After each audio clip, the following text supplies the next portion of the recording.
Hi, welcome back to Teaching Statistical Thinking with Social Media.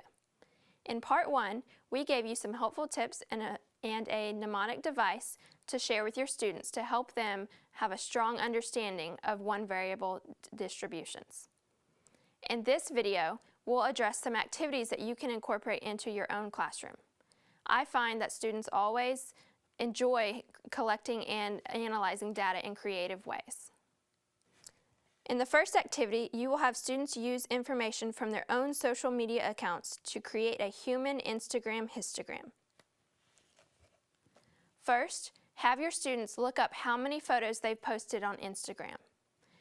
I always give my students a post-it note or a small index card to have them record these values. After all of the students have counted their Instagram pictures, have them share these numbers with you as you create a list of values on the board. Use these numbers to guide a short discussion to decide on intervals, or the width of your histogram bars, based on the range of values in the class. Some examples might be 0 to 9, 10 to 19, or 0 to 19, 20 to 39. If you know your class will be short on time, you might have a pre-decided interval width. Using the intervals drawn on the board, have students line up in the bin their value falls in. Once students have created their human Instagram histogram, ask some scaffolding questions. For instance, what does our histogram tell us about the class's Instagram use?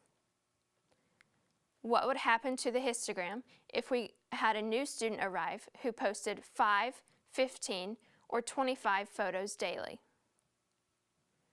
What would happen if we changed the bin widths? Estimate the mean and median. Estimate the standard deviation, or describe the shape.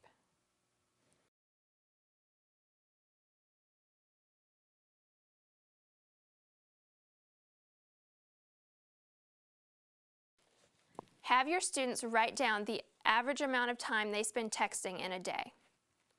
Make sure all students use the same units. I suggest using minutes.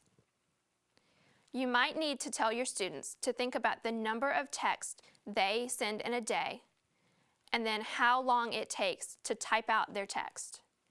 Multiplying those values together should give them the number of minutes they spend texting. Once everyone has a value, have them line up quietly in the hallway in order from least to greatest. Then, have them count off to find the median. That person, or two people if you have an even number of students, steps out a few feet. Give the median the end of a roll of string to hold. Next, have the class find the upper and lower quartiles. Those students should step out as well. As the median holds the end of the string, walk the roll of string around each quartile, unrolling as you go. Then return that roll to the median. Lastly, students need to find the IQR and calculate 1.5 times the IQR to find the extreme ends of the whiskers. The students closest to this value on each side of the box should step out.